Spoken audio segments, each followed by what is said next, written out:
국민 앵커 백운기, 정확한 분석, 날카로운 시각. 백운기가 하면 다르다. 여러분 안녕하십니까, 백운기입니다. 다음 달 11일 치러지는 서울 강서구청장 보궐선거가 초미의 관심사로 떠오르고 있습니다. 기초단체장 선거가 이렇게 관심을 끄는 이유는 무엇일까요? 총선을 6개월 앞둔 시점에서 수도권 민심을 미리 확인한다는 차원도 있겠지만, 지난 대선 그리고 숨 고를 새 없이 치러진 지방선거 이후 윤석열 정부를 한 번도 평가해 본 적이 없기 때문에 과연 국민은 어떤 생각과 판단 그리고 평가를 할지 궁금하기 때문일 겁니다. 얼마나 많은 일들이 있었습니까? 여기에 여론조사는 과연 민심을 제대로 전달하고 있는가, 이런 것도 확인할 수 있겠지요. 이래저래 관심을 모으는 보궐선거입니다. 오늘 2부에서는 민주당 후보로 나온 진교훈 전 경찰청 차장 인터뷰하도록 하겠습니다. 생방송 백운기의 정치본색 출발합니다. 유기농 밀가루로 만든 광화문달롱 쿠키 직접 수제 핸드메이드 하고요. 방부제도 안 들어가고요. 첨가제 같은 것도 안 들어가고 순수하게 유기농 밀가루로 다른 재료를 섞어서 하기 때문에 여러분 드셔보시면 아, 건강한 쿠키다 이런 생각 드실 텐데요. 쿠키 종류가 많아서 골라 먹는 재미가 맛있어요. 있고 택배로도 받으실 수 예, 있죠. 예, 근데 맞습니다. 직접 와서 드시면 좋은 게 여기 또 커피가 맛있어서 네. 같이 먹으면 또 맛있더라고요. 자, 네이버에 스픽스 광화문달롱 치셔도 되고요. 스픽스 몰에 들어가시면 여러분들 맛있는 쿠키 건강하게 드실 수 있습니다. 네, 오늘 함께 하실 네 분 패널 소개하겠습니다. 양문석 언론학 박사, 김유정 전 민주당 의원, 박진영 민주연구원 부원장, 서종욱 변호사 함께합니다. 어서 오십시오. 안녕하세요. 서종욱 변호사님 명찰이 옷깃에 가렸는데 자랑스럽게 열어주십시오. 서종욱 변호사 기다리는 분들이 오늘 많습니다. 자, 다음 달 11일 서울 강서구청장 보궐선거가 치러지는데 양문석 박사께서는 이번 보궐선거 의미 어떻게 보십니까? 예, 중간평가라고 봅니다. 중간평가. 예.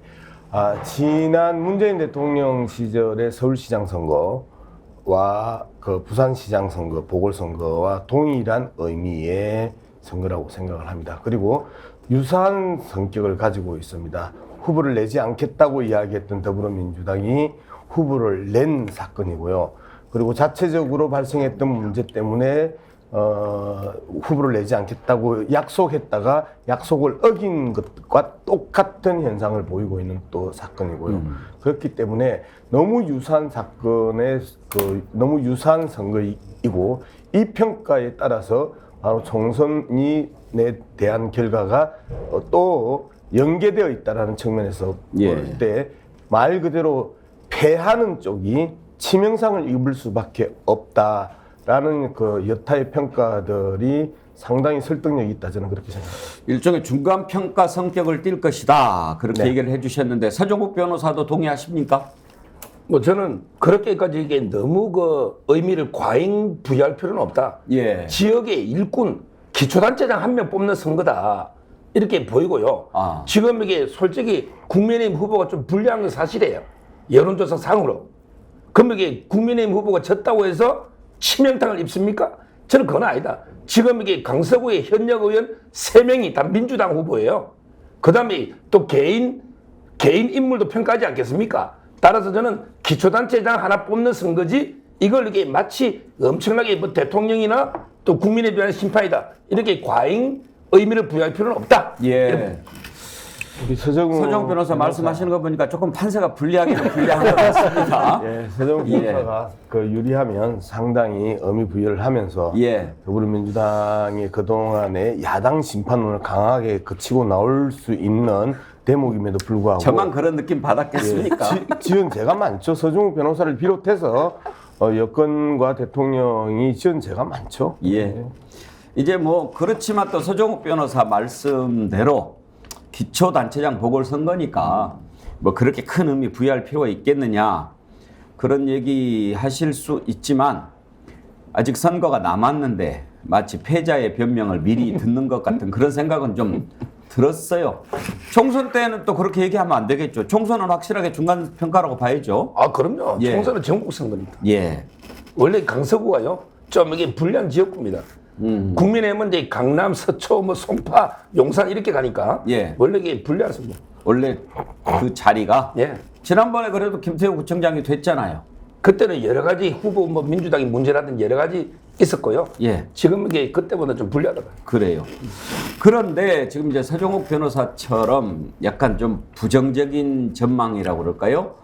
그런 목소리가 국민의힘 내부에서 솔솔 나오고 있다 하는 것이 지금 문제입니다. 벌써 홍준표 대구시장, 이준석 대표 또 안철수 이번 그 선대위 상임 고문까지도 좀 걱정하는 목소리들을 하는데 이준석 전 대표 얘기를 한번 들어볼까요? 결국은 결과가 저도 아주 접전이다. 국민의힘 의원들은 그렇게 이제 주장을 하시는 분들이 꽤 있더라고요. 근데 그게 어떻게 희망사항이겠죠. 희망사항일 지금 뭐 뿐이다. 5%면 젖잘싸다 뭐 이런 얘기 나온다고 하는데 예. 총선에서 아마 5% 차이가 난다고 했을 때는 다른 지역도 서울시 총선이 녹록지 않은 거거든요. 그렇죠. 지금 수도권 위기론을 반박하는 유일한 그 방법론이 뭐냐면은 이번에 서울은 20개 정도 할 것 같다라고 지금 펴뜨리고 다니거든요. 예. 그런데 강서에서 5% 지고 20개 할 수 있는 방법이 거의 없을걸요. 왜냐하면 지금 보궐이기 때문에 노전층 투표율이 높은 상황이고 예. 거기에 더해가지고 김태우 후보 인도가 월등한 상황 속에서 그렇겠죠. 치르는데도 그렇다고 했을 때는 정권 심판론이 세다는 거거든요. 그래서는 희망 회로가 너무 심하다. 그런데 반대로 저는 지금 민주당도 선거 전략이 좀 이상해 보이는 게 저는 뭐 진교훈 후보라는 분이 스펙상으로 보면요. 치안정감 출신이면은 이분은 국회의원 나가도 이상하지 않습니다. 예. 네, 그런데 이분을 지금 전략공천으로 강서구청장에 넣었다고 하는 거는 예. 좀 이상하고 이재명 대표가 그렇게까지 무리할 필요가 있었나라는 생각이고 정작 이재명 대표가 본인이 지휘할 수 없는 상황에 빠질 수도 있는데 그러면 이게 좀 표현이 이상할지 모르겠지만은 놔놓고 책임지지 않는 그런 상황이 되는 거거든요. 네, 저는 이거 약간 좀 민주당도 지금 고민일 겁니다. 예. 이준석 대표 얘기를 들어보면 참 젊은 분인데 선거 속내도 참 잘한다 그런 생각이 들어요. 감기 걸린 것 같습니다. 요즘 감기가요 코감기더라고요. 저도 지금 감기 끝인데 아직도 코가 좀 콧물이 나오고 잔기침이 나오긴 합니다만 박진영 부원장 네. 정권 심판론이냐 아니냐 이준석 대표는 정권 심판론으로 보고 있네요. 이제 서정욱 변호사처럼 보는 사람도 있고 이준석 대표처럼 보는 사람도 있고 처한 입장에 따라 다른 것 같은데요. 서정욱 변호사가 국민의힘 대표나 대통령이면 훨씬 더 잘할 것 같아요.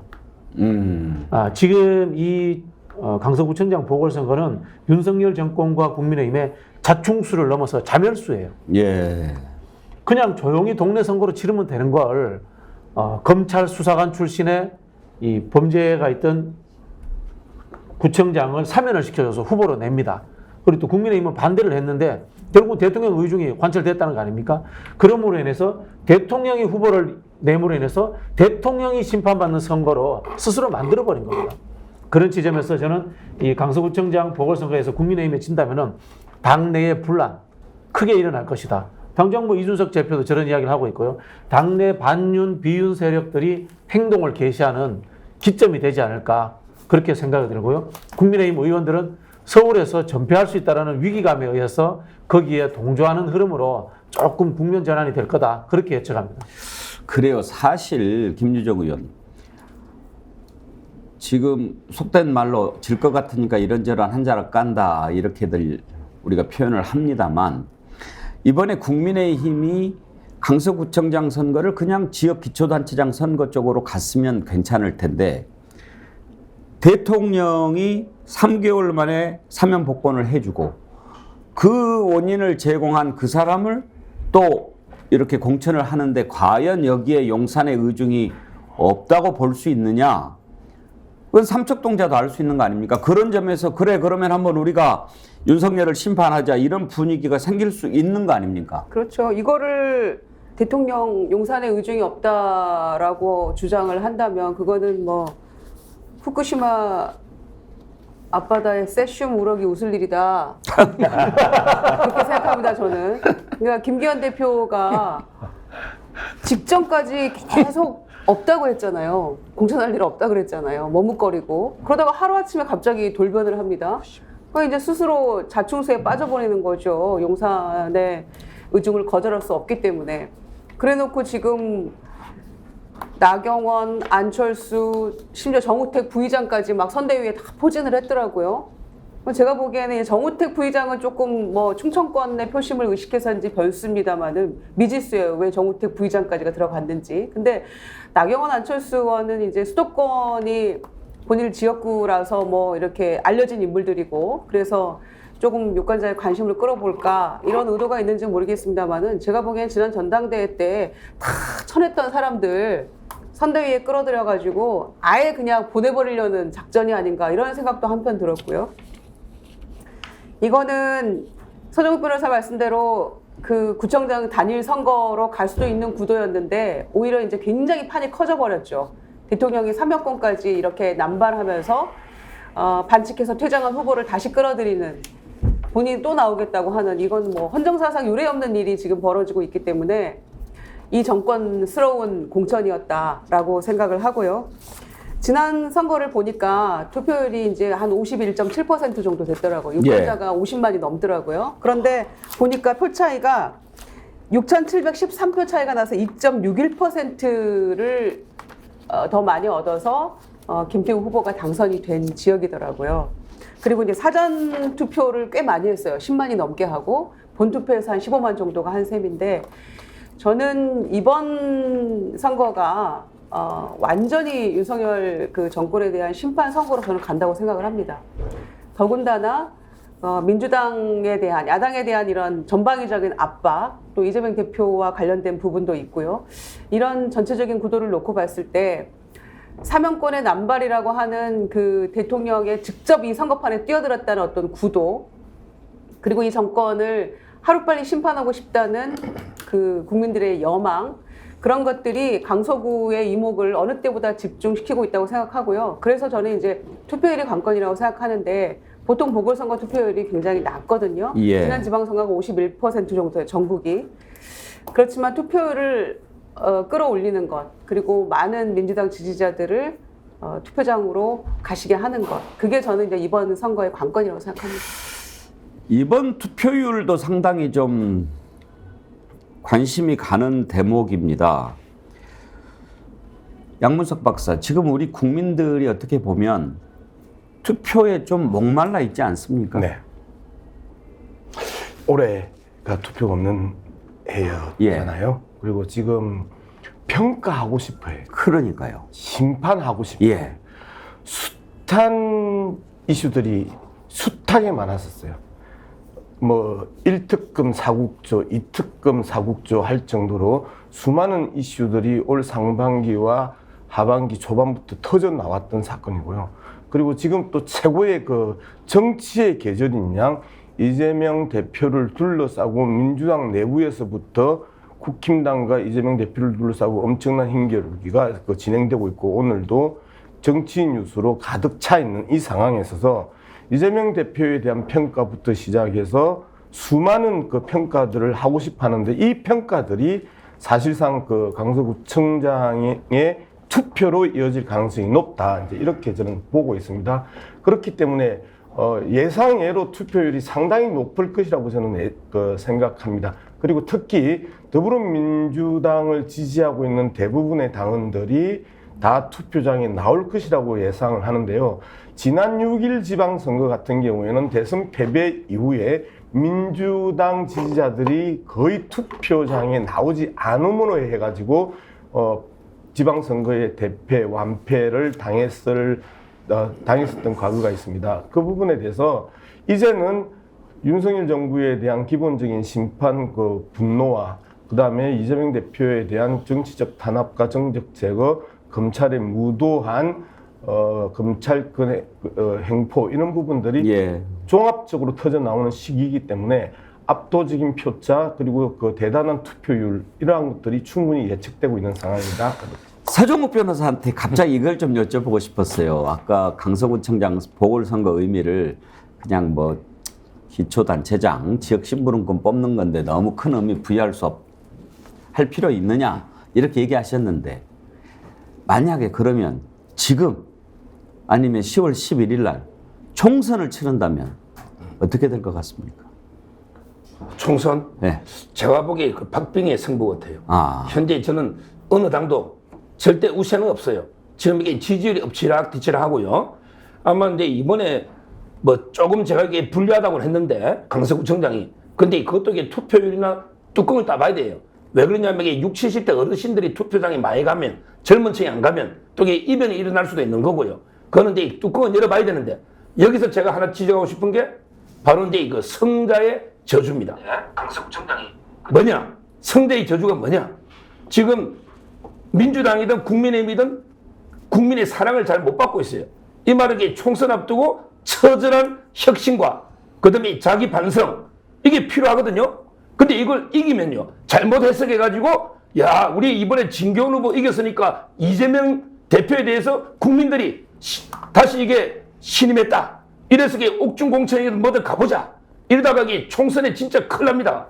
저는 이길 사람이 오히려 이게 총선에 불리해 줄 수 있는 왜 반성 안 하고 국민들이 자기를 밀어준 걸로 착각할 수 있거든요. 따라서 이게 민심을 제대로 읽어야지 저는 성자의 저주에 빠질 수 있는 이걸 지적하고 싶어요. 예. 서정욱이 걱정할 필요는 서정욱 변호사. 서정욱 변호사가 서정욱 변호사가 걱정할 일은 아니고요. 이종민 님이 서정욱 변호사한테 슈퍼챗 10,000원을 쐈어요. 제목은 서정욱 차비. 이 내용이 서정욱 차비라고 하면서 슈퍼챗 10,000원을 쐈어요. 나는 정말 이분의 이 센스에 대해서 적극적으로 동의합니다. 서정욱 변호사가 걱정하실 필요는 없습니다. 더불어민주당이 충분히 잘 컨트롤을 하고 있는 부분이 있고 그렇기 때문에 그런 걱정은 하지 마시고 그다음에 민심이 서정욱 변호사도 판단하는 것처럼 완전히 기울어졌고 심판하고 싶어하는 그 민심들 그리고 더불어민주당뿐만 아니고 더불어민주당을 지지하는 분들뿐만 아니고 중도층이 왜 더불어민주당이 싸우지 않느냐. 양문석이 팻말을 들고 윤석열을 탄핵하라라고 하는 팻말을 들고 거리에 나갔었을 때 수많은 사람들이 후쿠시마 핵 폐기수 해양 투기 반대를 했었을 때는 대면 하던 분들이 윤석열을 탄핵하라고 하는 팻말을 들고 나갔었을 때 보이는 그 엄청난 관심과 격려 이게 현재 거리에서의 민심이거든요. 예. 그 현장에서 느껴라. 탁상 공론하지 마라. 이게 최근에 양문석이 이야기하는 서정욱 변호사님 님도 붙이려고요 오늘은. 서정욱 변호사님 예. 합의 10,000원 받고 차 타고 가세요. 우리 센스 있는 슈퍼챗 보내주신 이종민님 감사드립니다. 서정욱 차비. 그래요. 뭐 의견이 다를 때 또 이렇게 재미있게 의견을 밝혀주시는 분은 서변 차비 또 나왔어요. 이콩이니. 이러다가 서변 차비 서변 차비 저 비행기 타고 가도 되겠는데요. 어제 제가 잠깐 그런 말씀 드렸는데요. 오늘은 좀 어제 혼나서 안 들어온 것 같기도 하고 의견을 자유롭게 밝히는 건 정말 환영입니다. 민주주의 사회에서. 그리고 그러려고 우리가 또 시사 프로그램 하는 거고 댓글마당 열어놓는 거니까요. 근데 누가 보기에도 이거 수상하다 하는 사람들이 어제 좀 많이 들어왔는데 그런 얘기를 제가 들었어요. 알바 댓글 부대가 이렇게 돌아다니면서 무슨 못된 짓을 하고 있다고 들었어요. 그리고 또 실제로 오늘 제가 한 문자 메시지도 받았는데 어떤 분이 보내주셔가지고 또 그걸 모집하는 문자를 보여주시더라고요. 집에서 쉽게 할 수 있는 알바, 재택 알바 모집합니다. 이러면서 하는데 근데 우리 박지정 부원장이 좀 아시려나? 뭐 그렇게 그 공격하는 댓글 달면 한 번 다는데 2혼인가 5혼인가 정확하게는 잘 모르겠습니다만은 우리 뭐 매크로라든가 그런 여론을 조작하는 프로그램이 있다 정도까지는 들었는데요. 결국은 조작이 민심을 천심을 이기지 못합니다. 그것은 우리가 표현하지 않더라도 국민들 마음속에 광범위하게 퍼져 있는 거다. 이런 말씀 드리고 싶고요. 아까 이제 우리 서정욱 변호사 말씀에 제가 하나 보태자면은 반대로 이번에 정말 국민의힘이 지고 난 뒤에 선거 전략의 문제가 아니라 윤석열 대통령의 정부를 운영하는 방식이 좀 변하고 좀 반성했으면 좋겠어요. 이 뭐 선거 전략이 변화돼서 국민의힘이 의석수 뭐 많이 차지하는 것에 대해서 뭐 그럴 수도 있다고 봅니다. 중요한 거는 윤석열 대통령이 바뀌어야지 나라가 되살아납니다. 그것 좀 이해해 주셨으면 좋겠어요. 예. 문제는 이제 선거가 아직 시작되기 전인데 이렇게 패배의 목소리가 계속 나온다는 거죠. 그러니까 홍준표 후보도, 그러니까 정치인들이 표현할 때 그 워딩을 잘 봐야 됩니다. 어떤 단어를 쓰느냐 하는 것이 중요한 거죠. 강서구청장 보선 지는 진영 메가톤급 충격이 있을 것. 지는 쪽에 포커스를 맞춰서 얘기를 하죠. 방금 전에 이준석 대표 얘기도 들어봤고, 안철수 의원은요, 강서구청장 선거 결과 상관없이 교만해지는 쪽이 총선 패배를 이야기합니다. 승리를 이야기하지 않습니다. 그만큼 지금 패배를 좀 걱정하고 있는 것 아닌가 하는 걸 느낄 수가 있고요. 여론조사에서도 지금 김태우 후보가 매우 불리한 것으로 조사가 되고 있습니다. 여론조사 꽃이 조사한 내용을 보면요. 자세한 내용은 중앙선거 여론조사 심의위원회 홈페이지 참조하시면 되고요. 지난 20일부터 21일까지 강서구 거주 만 18세 이상 남녀 515명을 대상으로 진행한 여론조사인데요. 진교훈 후보에게 투표하겠다가 43.4, 김태우 후보를 찍겠다가 27.4, 양 후보 간의 격차가 16%포인트 차이가 나는 겁니다. 27.4면 윤석열 대통령 지지율보다 좀 더 낮게 나오는 거죠. 여러 가지 이유가 있겠지만요. 박지원 전 국정원장 분석을 한번 들어볼까요? 현재 여론조사 몇 개 언론기관에서 한 거 보면은 진교훈 후보가 1등이더라. 네, 조금 앞서는 거예요. 그런데 대개 보면은 큰 이변이 있을 수도 있어요. 그렇지만은 여론조사 공신력 있는 여론조사 기관에서 발표한 1등은 꼭 1등이 되더라고요. 저도 지금 제 지역구 해남반도 진도에서 여론조사를 했어요. 아마 오늘 내일 발표를 하는데 지금 심장이 버근버근해요. 뭐 잘 나오셨겠죠. 그거야 모르죠. 그건 해봐야 알겠네요. 알겠습니다. 이게 지금 이 영장 발부되는 거 하고 이 강서구청장 재보궐선거하고 영향이 좀 있을까요? 영향이 있겠죠. 있을 것이다. 어떻게 됐든 지금 현재는 보면은 극우 보수 태극기 부대를 뭉쳐가잖아요. 그게 불과 30% 되고 그 30% 떨어지는 그러한 그 여론조사도 나왔어요. 그렇기 때문에 그리고 또 진보 세력도 뭉쳐가죠. 그렇죠. 저는 참 좋은 결과가 나올 것이다 그렇게 봐요. 예, 박지원 원장 또 저 와중에 본인 얘기를 또 빼놓지 않았습니다. 1등 하셨더라고요, 보니까. 예. 근데 저 말씀 듣고 보니까 생각나는 게 선거는 사실은 이제 뭐 선거와 골프 얘기 맨날 하시잖아요. 소위 고개 쳐들면 진다. 끝까지 겸손해라 이런 얘기를 이제 늘 얘기를 하는데 그럼에도 불구하고 남들이 다 안 된다고 해도 나는 이길 수 있다라는 어떤 자신감, 자기 확신 이런 거 가지고 또 임해야 되는 게 선거거든요. 그런데 지금 강서구청장 보궐선거는 여당도 그렇고 모든 지도부 일원들이 전부 다 패배를 전제로 하고 얘기를 하고 있잖아요. 그러면서 몇 % 차이로 질 건가를 따지고 있어요. 저는 이런 선거는 처음 봅니다. 처음부터 최선을 다하자, 승리를 확신할 수 있다 이러면서 가도 어려운 게 선거인데 이렇게 처음부터 힘 빼고 들어가는 선거는 너도 나도 그냥 우리 다 죽자 이런 얘기밖에 안 되는데 무슨 선거를 이렇게 치르는지 모르겠고요. 그거는 네 죄를 네가 알렸다. 스스로 지금 우리가 잘못 가고 있다는 거를 고백하는 거라고 저는 생각을 합니다. 그럼에도 불구하고 우리 민주당도 끝까지 겸손하게 저는 최선을 다해야 된다고 생각합니다. 이 선거가 특징이 있었어요. 윤석열 대통령이 강력하게 사천이라고 이야기할 정도로 강력하게 밀어붙였을 때 그 상황을 우리가 좀 되돌아봐야 되는데요. 그때 더불어민주당의 후보가 한 11명 정도가 난립하고 있었습니다. 그리고 더불어민주당의 그 계파 싸움을 아주 격렬하게 나타나고 국힘당이나 대통령실에서 봤었을 때 더불어민주당 계파 싸움이 정말 이 분당 직전까지 갈 수 있다고 판단했던 시점이 그 시점이었었어요.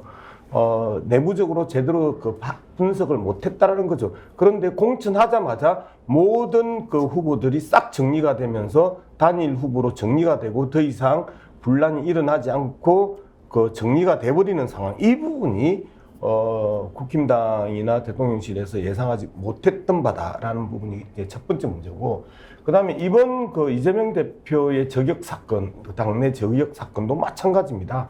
순식간에 박강훈 원내 지도부가 붕괴할 줄 아무도 몰랐던 거예요. 이렇게 하면서 말 그대로 반란 세력이 그날 밤에 다 진압되는 이런 모습들을 보면서 국힘당과 검찰과 대통령실이 깜짝 놀라고 더불어민주당의 분란이 순식간에 진압되는 이런 모습들을 예측하지 못했던 게 국힘당과 대통령실의 오판이었거든요. 이게 바로 더불어민주당의 힘이고 저력이었는데 이것들을 간과하면서 지금 이 사태가 벌어지니까 이제는 이길 수 없겠다라고 하는 패배주의에 적게 되고, 패배를 전제로 이제는 전략적 탈출구를 계속해서 모색하는, 그리고 지새끼들이 항상 있거든요. 먼저 침몰하는 배에서 빠져나가려고 하는 그 지새끼들의 모습들이 보이는 거죠. 이제 우리 서정욱 변호사는 지새끼는 아니고 그냥 새끼를 빼고 정도의 이제 모습을 보이는 거예요. 그렇죠. 그러니까 민주당 후보가 굉장히 난립했기 때문에 누군가 전략공천으로 딱 왔을 때 굉장히 분열이 심할 것이고 뭔가 협조가 안 돼서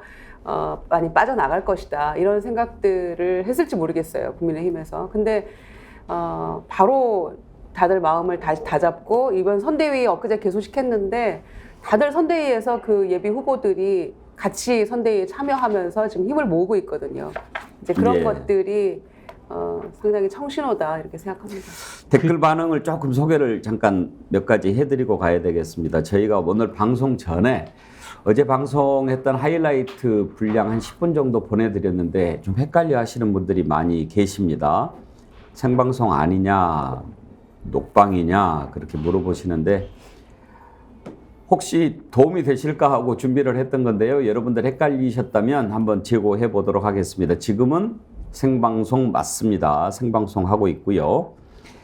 그리고 아까 우리 김유정 의원님이 세슘 우럭 얘기하셨는데 블랙스완님이 세슘 우럭이 웃을 일 맞아요 박수 쳐주셨고, 빠샤님은 김유정 의원님은 브로치가 대체 몇 개예요? 이렇게 물어보시는데 우리 대한민국 민주진영의 올브라이트 김유정 의원, 옛날 올브라이트 미 국무장관이 브로치 정치를 많이 했어요. 이쪽에 브로치로 메시지를 많이 전달했는데 오늘은 잠자리인가요? 나비. 검정 나비. 네, 좀 엄청 비싼 거 이런 거 없고요. 예. 여기저기 인터넷에도 사고 이러는데 특히 이제 공중파 나가서 세게 붙어야 될 때는 이제 벌 같은 것도 달고 다닙니다. 벌처럼 쏴버리려고. 벌. 예. 도끼 같은 브로치 없습니까? 좀 찍어버리게. 그럴까요? 누구를요? 서정욱? 누군지는. HJLOYS님 슈퍼챗 보내주시고요.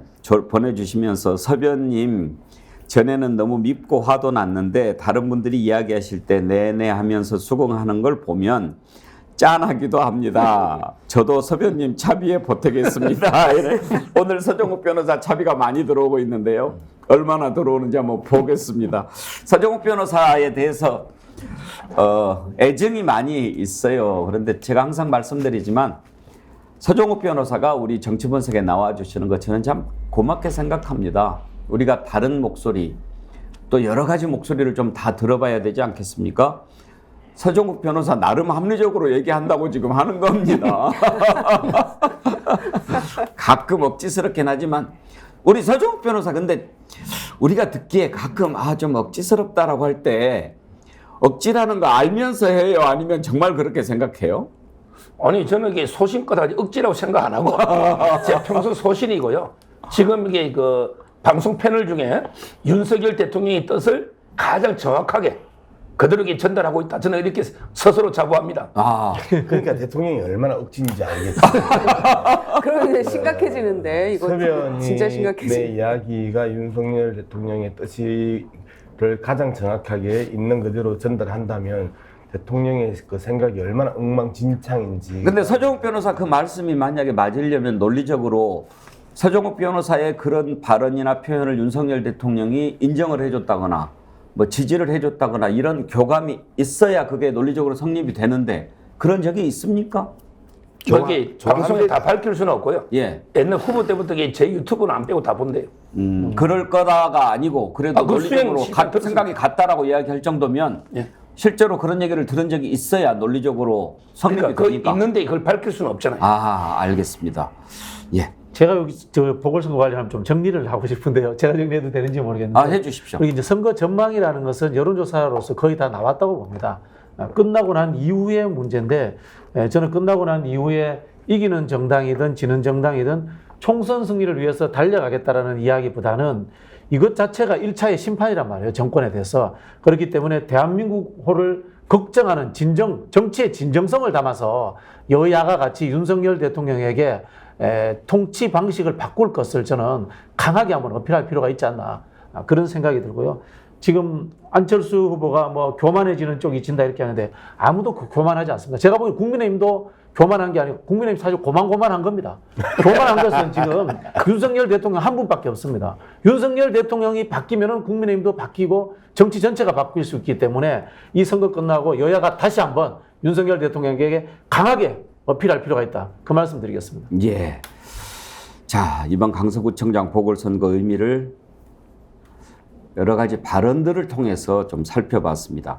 잠깐 옆길로 좀 가겠습니다. 안철수 의원이 이제 강서구청장 선거 결과 상관없이 교만해지는 쪽이 총선 패배 이런 얘기를 했다라고 기사가 나왔는데 원래는 안철수 의원이 이 얘기를 하려고 했던 건 아니더라고요. 어제 국회에서 과학기술 연구 환경 개선을 위한 제언 이런 기자회견을 했는데 보궐선거가 이제 관심사니까 기자들이 그 부분에 대해서 질문을 했고 거기에 대한 답변인 거고요. 또 이번에 선대위 상임 고문을 맡아달라고 그랬나 봐요. 그래서 맡기로 했는데 또 뭐 선대위 대책회의는 취소되고 뭐 아직은 좀 정리가 잘 안 된 것 같습니다만 안철수 의원은 의사 출신 아닙니까? 그리고 또 벤처 사업도 했고 인수위에서도 과학 쪽에 관심을 많이 가졌고 그런데 내년 예산에서 R&D 관련 예산이 크게 삭감됐지요. 그런 부분에 대해서 아쉬움을 나타낸 대목이 좀 눈길을 끌었습니다. 발언 한번 들어보실까요? 어떤 문제가 있는지를 정확하게 말씀을 하시고 그 문제를 해결하는 데 집중을 해야 된다. 저는 그 뜻입니다. 근데 그 문제를 해결하지 않고 과학기술 예산만 줄인다면 그러면 오히려 그 문제는 더 큰 문제가 됩니다. 결국은 뭐 예를 들어서 카르텔이 있다고 한다면 그러면 거기서 그 전에 뭐 악착같이 모든 과학기술 예산을 다 가지고 갈 거 아니겠습니까? 그래서 정말 이 문제를 먼저 해결하는 게 시급하다. 그런 뜻에서 정부의 성공, 대한민국과 국민의 성공을 위해서 충심해 드리는 말씀입니다. 자, 서정욱 변호사, 안철수 의원의 저 말은 R&D 예산 내년 예산에서 대폭 삭감한 것은 문제가 있다. 그리고 이제 카르텔 얘기도 하고 그러는데 오랜만에 이 정부가 지금 뭔가 잘못 가고 있다라고 하는 얘기를 한 건데요. 어떻게 들으셨나요? 저는 기본적으로 이제 그 작은 정부 있잖아요. 그리고 이제 그 집 예산을 전략하는 지금 이게 워낙 그 국가 부채가 늘어났으니까 그거는 이제 큰 방향은 찬성하는데 다만 이제 그 국가의 장기적인 미래 있잖아요. 우리가 이게 과학기술은 장기적으로 이게 100년 대계로 우리 국가가 먹고 사는 문제 아닙니까? 그 점을 이게 너무 한꺼번에 대폭 축소한 거는 좀 이게 문제가 있을 수 있다. 그 점을 지적했고 저도 거기에 그 공감을 충분히 합니다. 김유정 의원은요? 네. 안철수 의원의 발언 어떻게 평가하십니까? 간만에 바른말 했다고 생각합니다. 저는 특히 뭐 모든 종류의 기념사에 AI를 얘기하시는 대통령이 R&D 예산을 이런 식으로 삭감해버리는 것 정말 이거는 절망이라고 저는 생각합니다. 우린 미래에 뭘 먹고 살아야 되는지에 대한 어떤 진지한 고민 없이 이런 식으로 일단 예산 깎기에만 열중한다는 것. 특히나 R&D 예산은 당장의 어떤 결과물이나 성과가 나오지 않더라도 장기적으로 국가의 미래가 걸려있는 그런 부분이죠. 그래서 지금 과학기술 쪽에 이 연구원이나 학자들이나 우리 또 공부하는 뭐 학부생, 대학원생들 전부 다 절망하고 있습니다. 그래서 이런 부분들에 대해서 더군다나 그 안에서 단일화했던 대선 때 후보이고 또 그 한 축을 이루었던 안철수 의원이 이런 식으로나마 그 제대로 된 팩트를 얘기해주고 있다는 것을 귀담아 들어야 할 텐데 이런 얘기마저도 도전하면 반국가 세력이 되니까 비판하면 안철수 의원도 반국가 세력으로 몰아붙이는 거 아닌지 모르겠는데요. 정말 귀담아 들어야 될 이야기이고 앞으로 이 정도 예산에 대해서 어떤 깊은 고민이나 어떤 내용 없이 줄이는 데만 급급한다면 어떤 그 연설문에서도 AI니 과학기술이니 이런 얘기는 대통령이 더 이상 하지 말아야 된다고 생각합니다. 방금 서정욱 변호사도 반국가 세력과 같은 발언을 한 거예요. 안철수 의원의 발언에 대해서 공감을 충분히 합니다라는 표현을 방금 썼어요. 저는 안철수 의원에 대해서 마무리 좀 하면요. 상당히 비판적인데요. 기회주의의 생존 방식입니다. 저게. 아니 박진영 부원장님 제가 좀 마무리를 좀 할게요. 예. 갑자기 살살 이야기하시길래 워낙 세게 이야기하시니까 지금 우리 서정욱 변호사가 그 윤석열 대통령의 그 발언에 대해서 이제까지 한 번도 토를 달거나 비판을 하지 않았습니다. 그리고 오히려 살을 붙이거나 적극적으로 해명하거나 적극적으로 설파해 왔습니다. 그런데 지금 이 R&D 예산과 관련해 가지고 안철수 의원의 발언에 대해서 공감을 충분히 합니다라는 워딩 그대로 하면 공감을 충분히 합니다라고 했습니다. 그러면 이 부분을 뒤집어 이야기하면 윤석열 대통령의 그 R&D 카르텔 각 그 기술 예산 영역에 있어서 연구원들의 카르텔에 대한 부분에 대해서 강하게 비판했단 말이에요. 윤석열 대통령이 이야기했던 자신에게 비판하는 자들은 다 반국가 세력입니다. 그리고 공산 전체주의자입니다.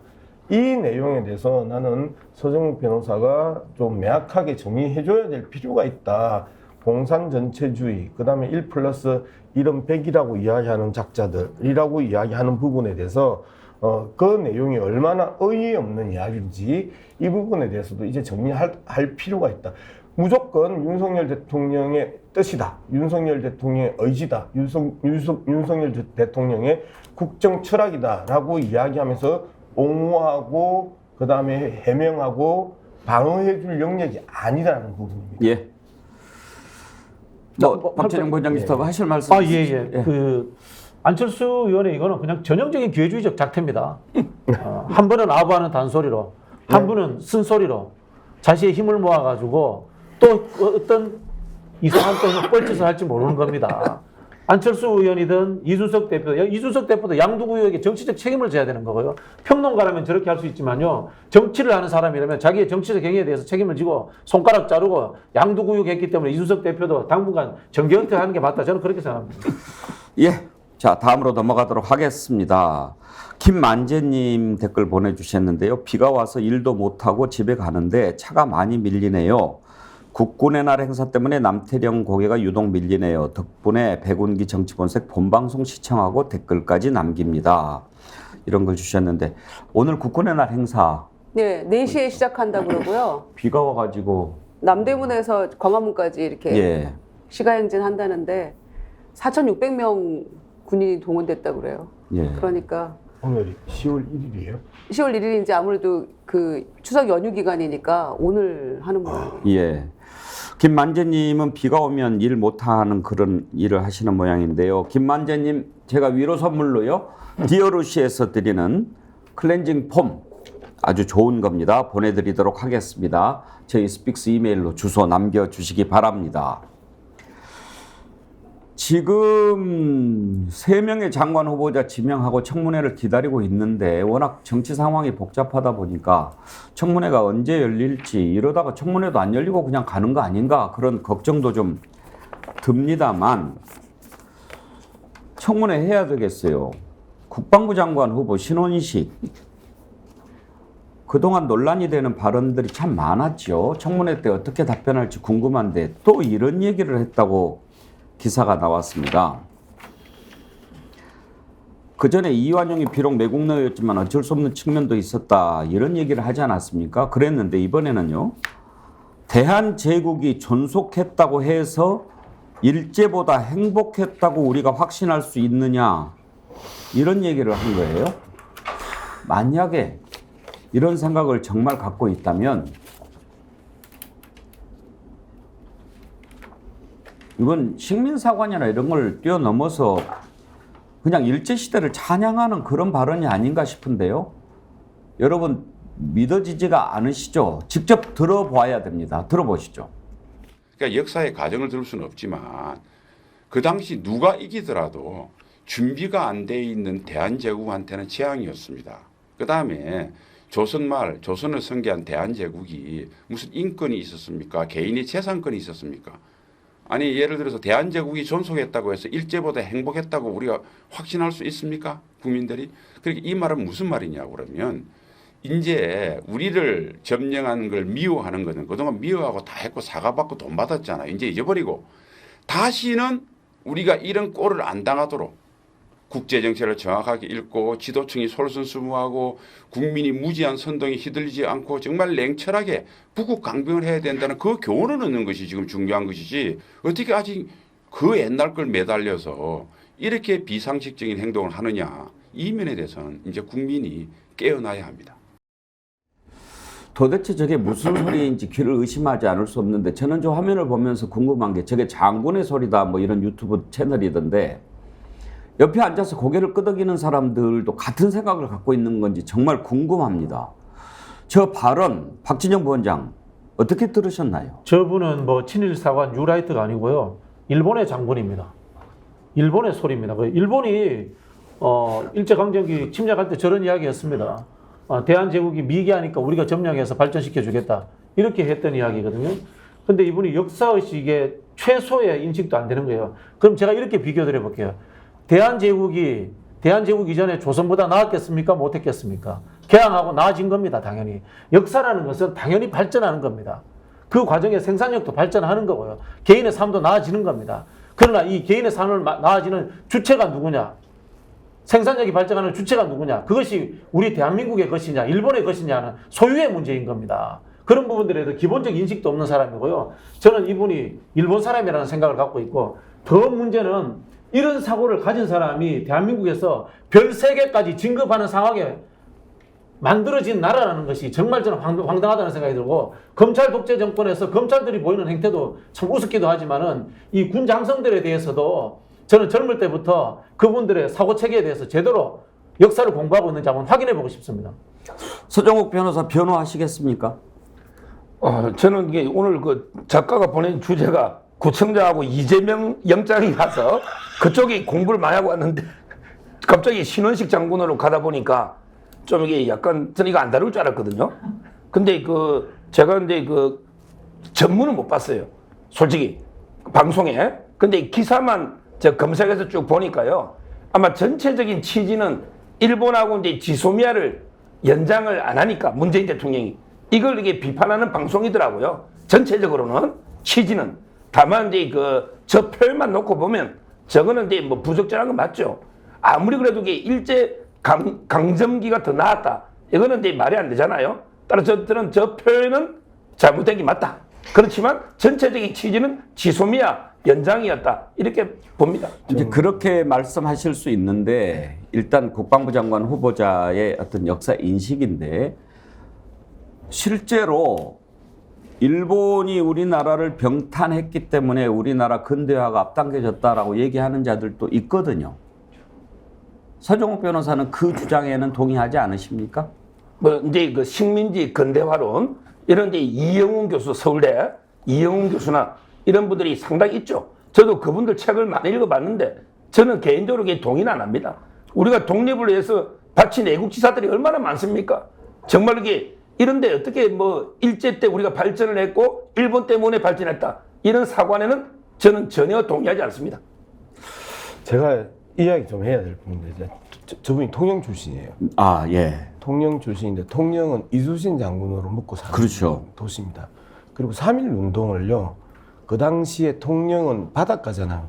기생 문화가 아주 발달한 나라입니다. 그 기생들이 금가락지를 팔아가지고 3.1 운동에 자금을 댄 도시입니다. 그래서 그 기생들이 금가락지를 팔고 옥구슬을 팔아서 3.1 운동을 해서 오랫동안 그 몇 달 동안 그 3.1 운동을 그 자금을 뒷받침하는 그런 도시가 통영입니다. 통영이 원래 훌륭한 곳인 줄은 알았지만 그 얘기는 처음 들었네요. 예, 그래서 항일 투쟁의 사실상의 가장 접점이잖아요. 대마도하고 불과 몇십 킬로밖에 차이가 안 나고 통영에서 대마도가 바로 보이는 자리고 외국가 침입하면 제1차적인 최전선이고요. 이런 작자가 이 통영 출신이라는 게 너무너무 부끄럽고요. 두 번째, 내용 좀 따집시다. 인권과 재산권은 조선시대에 있어서 철저하게 지켜졌던 부분입니다. 어느 나라보다도 선진국이 인권과 재산권에 있어서는 조선이 그 선진국이었습니다. 기본적인 역사적 인식과 학습이 안 돼 있는 저 무식한 돌대가리가 국방부 장관을 하겠다고 나선 게 너무너무 분함이다. 기본적인 자기 나라의 그 역사 공부가 안 돼 있고 일본에 대해서도 제대로 알고 공부하고 저렇게 한일 관계를 비교하고 한일 관계의 역사를 비교하고 이야기를 한다면 동의할 수 있겠으나 조선에 대한 최소한의 역사 공부도 안 돼 있는 작자가 조선을 갖다가 일단 뭉개고 무시하고 패배하고 들어가면서 이야기하는 저 정도 수준이 어떻게 국방부 장관을 이야기합니까? 정말 부끄럽다, 야. 저는요, 김유정 의원. 네. 이제 이런 발언들을 그 전에 유튜브 같은 데서 하고 돌아다녔다는 것을 검증 과정에서 몰랐을 수 있어요. 그런데 이런 것들이 드러나면 어떤 조치를 취해야 되지 않나 하는 생각이 드는 겁니다. 아, 우리가 이 부분까지는 파악을 못했다. 그러면서 자진 사퇴를 유도하든지 이래야 되는데 이런 것이 드러났는데도 만약에 그냥 밀어붙인다고 한다면 그건 어떻게 받아들여야 됩니까? 이거 뭐 완전히 국민 무시하는 거고 그동안 한동훈 장관이 큰 소리를 쳤던 거 본인 책임져야 될 문제라고 생각합니다. 그 법무부 산하의 인사정보관리단 신설할 때 그런 얘기 했었죠. 과거에 기자들, 당신들 민정수석이 인사권 가지고 있을 때 민정수석에 질문해본 적이 있느냐? 없지 않았냐? 이제 그런 일이 가능하게 된 것이다. 이렇게 큰 소리 쳤었거든요. 그런데 정순신 국가수사본부장 낙마하고 뭐 인사청문회 거치진 않았습니다만은 그분은 청문 대상은 아니었으니까. 그렇지만 1차적으로 검증의 책임이 한동훈 장관에게 있는 것인데 그렇게 큰 소리 뻥뻥 쳐놓고 정무적 책임을 느낀다라고 했어요. 이렇게 느끼고 사실상 뭐 이런 얘기가 이렇게 많은 것인지 그러니까 진실로 책임지는 그런 자세는 누구도 보이지 않고 있거든요. 그런데 무슨 이제 그 국민의힘 쪽에서 하는 얘기는 그런 얘기를 주로 많이 합니다. 이거는 뭐 그냥 개인적으로 뭐 공적인 일을 하기 전에 사인으로서 그런 한 얘기들이다 이렇게 얘기하는데요. 우리가 공직의 어떤 그 대상이 되는 사람은 사인으로 있을 때부터 했던 모든 일들을 다 검증하는 겁니다. 그렇게 해서 이 사람이 과연 이 직무에 적합한 인물인지 말씀드렸다시피 법적으로 도덕적으로 어떤 문제는 없는지 다 검증하는 거죠. 그 개인이었을 때 사적인 자리에서 한 얘기, 뭐 사적으로 뭐 자격으로 방송 나가서 한 얘기, 유튜브에서 한 얘기 이런 것들이 그러면 다 아무 의미가 없다는 건가요? 그 사람의 어떤 철학이나 생각은 이어져 가는 거죠. 그래서 그 사람이 적합한 인물인지 우리가 따져보는 것인데 어떤 직위를 맡지 않았을 때 한 얘기니까 뭐 그 정도는 양해해야 된다? 저는 그거 동의할 수 없어요. 그렇게 따지면은 과거에 했던 이야기들을 검증한다는 게 무슨 의미가 있겠습니까? 그래서 한동훈 장관이 야당하고 싸우려고만 들고 큰 소리 치고 이렇게 얘기했는데 본인이 정말 다 책임져야죠. 지금 이 3명의 장관 후보자들 이종찬 광복회장이 말씀한 바대로 장관 후보자라는 사람들이 헌법도 모르고 무슨 자리에만 이렇게 욕심을 내면서 하느냐라고 질타를 했는데 딱 맞는 얘기 하셨다고 생각하고요. 그분은 보수이자 민족주의자, 애국주의자 아닙니까? 그런 분이 얘기했던 것에 귀를 기울여야 된다고 생각하고요. 무슨 강서구청장 선거하면서 무슨 수도권 위기론 얘기하는 사람 뭐 질타도 하고 내부에서 여러 가지 얘기하는데 박근혜 전 대통령 찾아가고 이런 잘못된 장관 후보자들부터 빨리 사퇴시키는 것이 제대로 가는 길이다. 다시 한번 말씀드립니다. 국방부 장관은 참 얼마나 중요한 자리입니까? 그리고 국무회의의 일원인데 이런 역사인식을 갖고 서정 변호사 어떤 하실 말씀 있으신가요? 뭐 저도요. 만약에 좀 그런 생각이 없지만 제가 공직에 만약에 가면요. 제 과거에 뭐 유튜브나 발언 찾아보면 차마 이게 듣지 못할 뭐 이런 발언들 많이 있을 겁니다. 사람에게 말의 업을 쌓는 건데 저는 진영별로는 이게 최소한 검거가 있어요. 뭐냐면 이게 신원식 장군이 예를 들어 이게 천안함이 북한 소행이 아니다. 이런 발언이 나오면 제부터 반대합니다. 또 이렇게 김정은이가 상당히 예의 바르고 훌륭한 정치가다. 이런 발언이면 그는 바로 자를 겁니다. 윤석열 대통령도. 그러니까 보수 진영에서 볼 때는 이게 그런 발언들이 완전히 결격이고 아마 이게 윤석열 대통령도 일본하고 미래라고 하자 한번 이렇게 하고 있잖아요. 따라서 제가 보기에 저 정도 발언 부적절하지만 윤석열 대통령이 저걸 가지고 후보를 바꾸거나 자르진 않을 거고 제 개인적으로도 이게 뭐 저 정도 부적절한 발언이지만 저 정도 가지고 우리 옛날에 문재인 대통령 때 통일부 장관도 천안함이 북한 소행이 아니다 해도 장관도 되고 다 했지 않습니까? 저는 뭐 바뀌진 않을 것 같아요. 난 서정 변호사가 이제 가장 큰 문제가 뭐냐면요. 내가 진짜 진심으로 진지하게 이 충고 드리는데 기준이 인사의 기준이 대통령의 기준이 아니고 국민의 일반적인 상식의 기준이어야 됩니다. 우리가 같은 시대에 같이 국사 교과서를 공부를 했었잖아요. 일본에 대한 기본적인 관점이 다르지 않잖아요. 그러면 우리가 가지고 있는 상식과 그다음에 역사의 이 지식과 그리고 그것들 오랫동안 축적하면서 50대까지 오면서 일본에 대한 관점이 서정욱과 양숙이 다르지 않단 말이에요. 그런데 저렇게 극단적으로 우리의 상식을 벗어나는 저런 거를 뭐라고 그래요? 몰상식이라고 그러죠.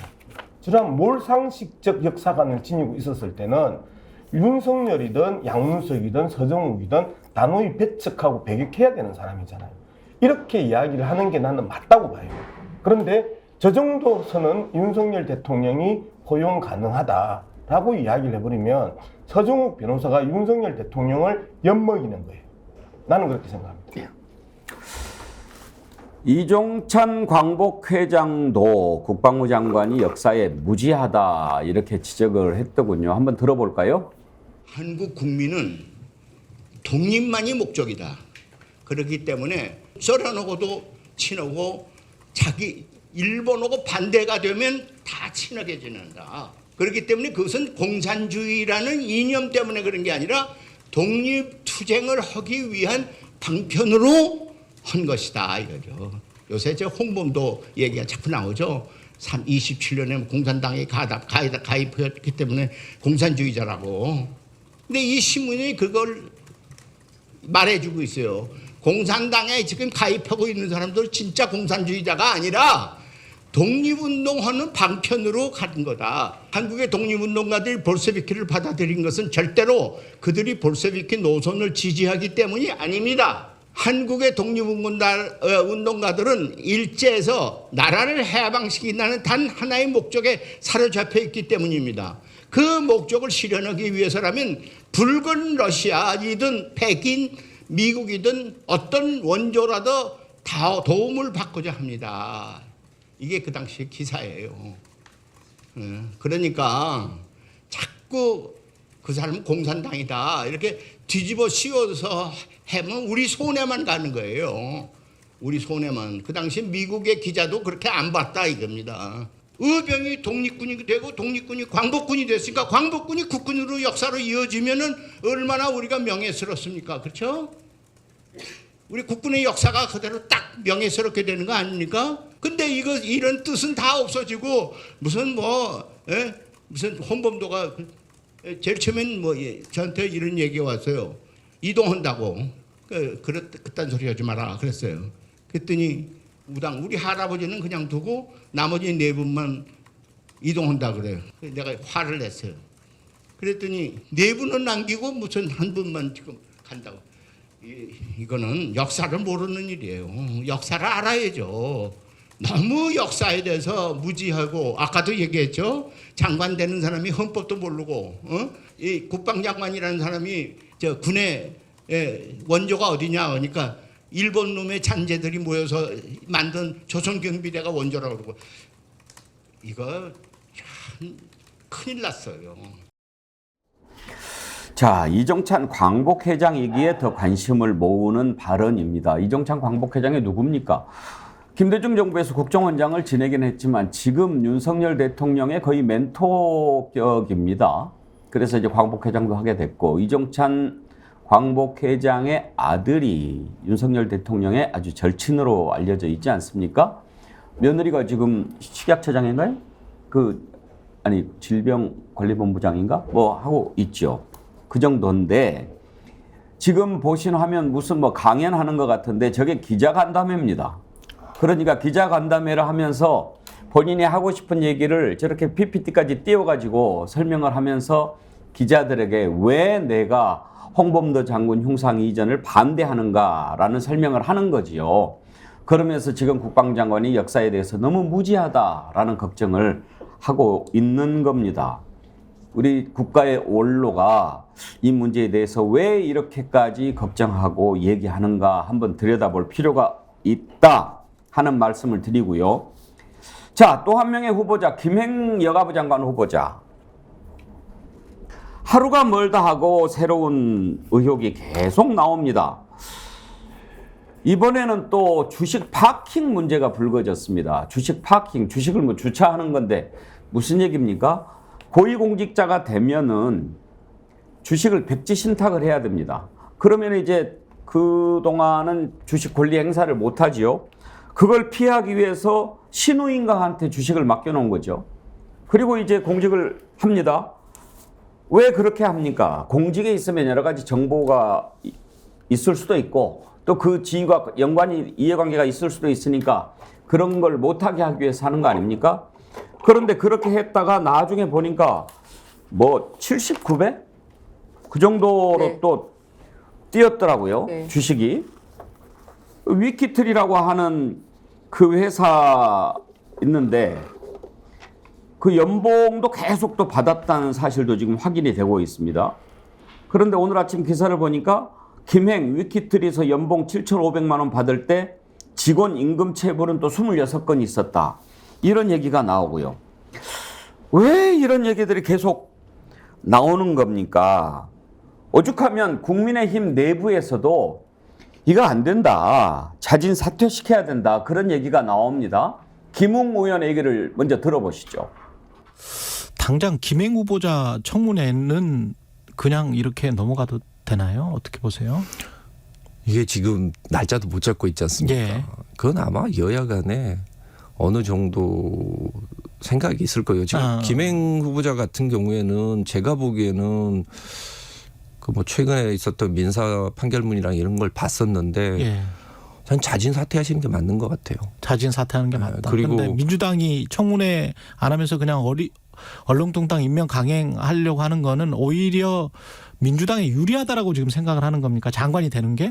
글쎄요. 저는 제가 보기에는 아무래도 강서구청장 선거 이전에 시간을 맞춰서 청문회 일정을 그렇게 잡고 있는 거 아닌가.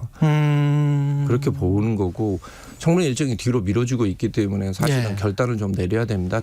우리 당 입장에서는. 그렇군요. 계속 끌고 갈 수 있을 것인가.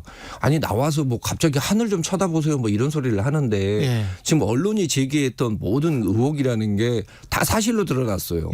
그리고 난 다음에 가짜 뉴스라고 이야기를 하기 시작하면 도대체 우리 당의 이 국민들이 바라봤을 때는 도대체 그동안 우리가 가짜 뉴스 척결하겠다라고 이야기하는 게 뭐가 됩니까? 부끄럽죠. 예, 하늘 좀 쳐다보세요. 이런 이야기를 했다고 그래서 찾아봤더니 실제로 그런 얘기를 했더라고요. 김행 후보자 발언 한번 들어보시죠. 하늘 좀 한번 보실래요? 한번 이렇게 열린 마음으로 한번 팩트, 사실을 좀 보셨으면 좋겠어요. 어저께도 너무 가짜 뉴스가 쏟아져서 제가 이거를 일일이 답변을 드리는 것이 좋을지 상당히 고민하고 어떤 기사들은 대응할 가치조차도 없더라고요. 제가 열흘 전하고 비교를 해보니까 열흘 전에 그냥 행복하게 살았던 사람들이 열흘 만에 마녀가 된 것 같아요. 하늘을 쳐다보라. 자, 근데 박진영 부원장, 저걸 가짜 뉴스라고 단정을 하는데 진짜 뉴스면 어떻게 할 겁니까? 저도 이제 하늘을 쳐다보면서 조국 장관처럼 수사해라라고 이야기하고 싶어요. 대한민국의 정의와 공정을 이야기했던 이 잘난 검찰들, 대한민국 검찰들 지금 뭘 하고 있는지 하늘 좀 쳐다보라 이 말씀 드리고 싶은 게 지금 이 김행 후보자가 했던 행위들이 사실이라면 전부 다 법률적 위반에 해당되는 겁니다. 주식 통정 거래 의혹, 임금 체불 의혹 이거 전부 다 법률적으로 단죄되어야 되는 거 아닌가요? 이게 만약에 사실이라면. 근데 대한민국 검찰 정말 지금 뭐 하고 있습니까? 제발 제대로 좀 조국 장관처럼 수사하라 그 말씀 좀 드리고 싶고요. 왜 그러면 이런 사람이 임명되는가? 그냥 땡 잡은 겁니다. 이종석 국방부 장관 의혹이 있으니까 바꾸려고 하니까 덩달아서 장관 몇 명 같이 바꿔가지고 물타기 하자. 그러다 보니까 눈에 띄는 사람, 평소에 아부 잘하는 사람 하나 찾다고 보니까 이 사람 지금 온 거 아닙니까? 아까 서정욱 변호사가 그 이야기 했습니다. 나는 그 청문회 같은 거 통과될 자신이 없다. 청문회 통과될 자신이 없는 삶을 산 사람은 이런 거 장관 후보자에 오르는 것 자체를 거부해야 돼요. 최소한의 양심도 가지지 못한 사람입니다. 이분은. 서정욱 변호사, 김행 후보자도 변호할 생각이 있으십니까? 뭐 저하고 이게 인간적으로 너무 친해서 아하. 그렇다고 이게 공격할 수도 없잖아 인간적으로. 예. 그다음에 뭐 방어할 논리도 없어요. 그냥 말을 생략하겠습니다. 인간적으로 친하지만 매우 잘못된 사람이다. 그런 얘기네요. 참 우리 서정욱 보면 인간적이야. 그렇지 않아도 여가부가 참 이 정부 들어가지고 순환 시대잖아요. 그리고 바보가 되어가고 있는 것 같은데 어떻게 이런 후보자를 내세워가지고 여가부를 정말 진짜 죽이려고 하는 것인지 모르겠어요. 그리고 본인이 지금 하늘 우러러 본인이 한 점 부끄러움 없어야 되지 않습니까? 그런데 본인이 했던 이야기들 전부 다 지금 실제로 그 본인이 가짜뉴스라고 주장했던 것들이 사실로 드러나고 있는데 가짜뉴스이기 때문에 난 더 이상 뭐 도어 스태핑 안 하겠다라고 큰 소리 치면서 얘기했잖아요. 그런 모습이 참 후한무치하다 그런 생각이 들고 그런 점에서는 어떤 정권의 방향과 궤를 같이 하는 듯이 느껴지기도 하고요. 후한무치하다는 점에서. 그래서 이쯤 되면 본인이 내가 장관 자리에 정말 부적합한 인물이다라고 반성하면서 사퇴하는 게 맞을 텐데 여야가 청문 날짜도 잡지 못하고 있다는 것을 본인은 어떻게 해석하고 있을지 모르겠어요. 그러면서 본인이 그 직원 임금 체불할 때 7,500만 원 연봉 받으면서 해외 연수 지원도 받고 막 이랬다는 거잖아요. 거기다 더해서 본인이 이제 그 대변인이랑 뭐 이런 거 내려놓고 다시 위키트리 임원이 돼서 왔을 때 그때 이후부터 가짜뉴스가 굉장히 많이 늘어났다는 거고 제재도 많이 받았다는 거예요. 그랬던 사람이 어떻게 지금 가짜뉴스 운운하면서 진실을 왜곡하고 있는지 스스로 돌아봐야죠. 빨리 사퇴하십시오. 네, 저렇게 해맑게 국민을 열받게 하는 것도 재주예요. 저렇게 해맑게 국민을 열받게 하는 것도 재주야. 하늘을 우러러봐라 하면서 아주 경쾌하고 발랄하게 국민을 완전히 열받게 하는 것도 재주야. 나 개인적으로 저도 연이 많은 분이에요. 그리고 방송사에서 만나면 깍듯이 인사하는 그런 관계고 옛날 이야기를 할 수 있는 관계인데 정말 저렇게 해맑게 사람을 열받게 하네요. 사고 체계라고 하죠. 이 인식 체계가 조금 특이하다 그런 생각이 듭니다. 지금 본인에 대해서 여러 가지 의혹들이 제기되는데 공직자가 되겠다고 하는 사람들은 당연히 거쳐야 될 과정이거든요. 거기에 대해서 자신이 없으면 안 맡으면 되는 겁니다. 그런데 그런 의혹을 제기하는 것에 대해서 가짜 뉴스라고 단정하고 또 얼마 전에는 의혹 제기하는 보도하지 말기 바랍니다. 이렇게 얘기를 하지 않았습니까? 오정숙님, 김행씨 하늘 한번 쳐다보라고요? 쳐다봤더니 조국처럼 수사받으라고 하네요. 정인관님, 하늘을 볼 사람은 당신 자신입니다. 그런 달봉이님, 하늘을 우러러 벼락 조심해라.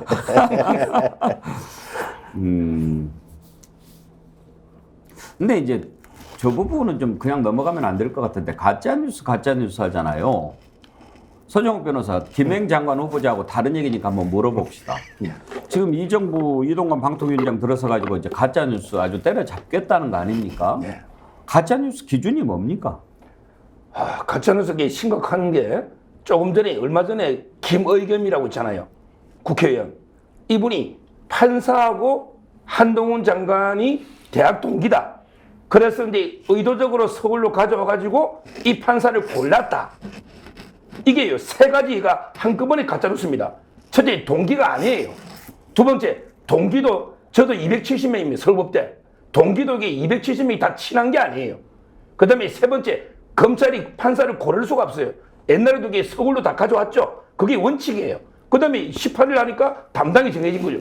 문장 하나에 3개의 가짜뉴스가 있는데, 근데 문제는 그걸 보고 만약에 영장이 발부됐다. 그러면 이게 판사가 한동훈이하고 친구라서 친해서 발부한 거 아니냐? 이거 사법 신뢰를 엄청 훼손합니다. 이런 가짜뉴스, 이거 정말 어떻게 설명할까? 김의겸 가짜뉴스는 한번 저도 듣고 싶어요. 나도 묻고 싶어요. 지금 제가 질문하는데 서정욱 변호사가 느닷없이 김웅영 의원 그런 게 그러니까 팩트하고 완전히 틀리고. 예, 그건 이제 가짜 뉴스다 이거죠. 예. 그러면 가짜 뉴스는 그렇게 이제 사실로 밝혀지면 가짜 뉴스가 되는 거죠. 그렇죠. 지금 사실로 안 아직 밝혀지기 전 단계에서 가짜 뉴스를 어떻게 규정할 수 있습니까? 그건 이제 뭐 의혹이 상당한 이유가 있느냐?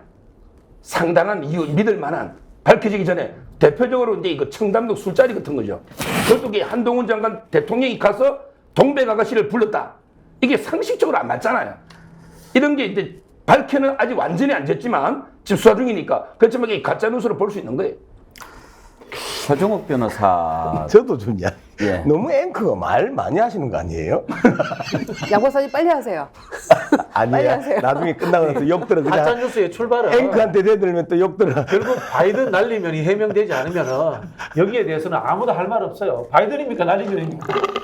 그 판사도 모르잖아. AI도 모르고. 아니, 그러니까 이게 자 예를 들어 볼게요. 이 김의겸 문제도 1년 차이잖아요. 동기 동창이 애매하단 말이에요. 그렇지? 중앙지법에서 왜 가져왔는데 이게 가져왔을 외압을 행사했을 가능성이 있다고 본인은 생각하는 거고, 그다음에 영장판사도 그날 날짜를 지정하면 이 영장판사가 되는 거니까 이렇게 생각할 수 있는 거고, 결국은 뭐냐면요, 유언비어라든가 가짜 뉴스라는 것조차도 사회적 환경과 그럴 만한 개연성이 존재하기 때문에 의심을 받게 되는 거예요. 이 의심의 출발은 바이든 날리면이다. 바이든 날리면만 대통령이 분명하게 해주면은 모든 것들의 가짜 뉴스에 대해서 분명하게 판결할 수 있습니다.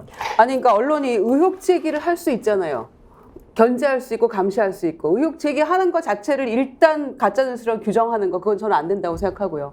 두 번째는 바이든 날리면 때 가짜뉴스야 너네 왜 그랬어 비행기 타지 마 이렇게 했을 때는 진짜는 무엇인데 너네가 이렇게 얘기했기 때문에 이건 가짜야 라고 진짜를 얘기해야죠. 그런데 진짜가 무엇인지 말 안 하잖아요. 본인은 알고 있잖아요. 그 얘기를 했던 분은.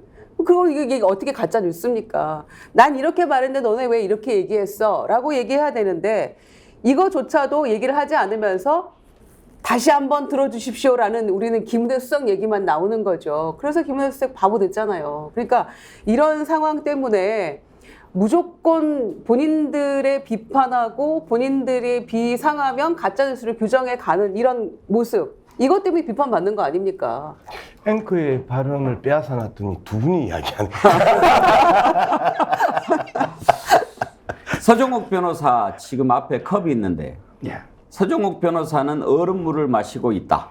그렇게 이야기하면 가짜입니까? 진짜입니까? 이거는 이게 진짜죠. 얼음물. 그건 커피 아니었습니까? 뭐 커피 다 마시고 지금 얼음이 녹고 있는데요. 자, 그러면 원래는 커피였죠. 아이스 커피였죠. 예. 그런데 이제 커피가 다 사라지고 얼음만 남았죠. 그래서 지금은 얼음물이 된 거죠. 그러면 서정욱 변호사는 커피를 마셨다라고 하는데, 아니 나는 지금 얼음만 있는데 왜 커피를 마셨다고 가짜뉴스를 얘기하냐라고 하면 안 되겠죠. 그 정도면 이게 가짜뉴스가 아니라고 저는 보고요. 터무니없는 대통령이 술집에 가서 이게 동백 아가씨를 불렀다 아가씨, 이게 상식적으로 제가 대통령 만나도 핸드폰 뺏깁니다. 근데 어떻게 그 아가씨가 핸드폰 들고 대통령 만납니까? 터무니없는. 여기서 중요한 게 가짜뉴스는 저는 보수 진영도 마찬가지예요.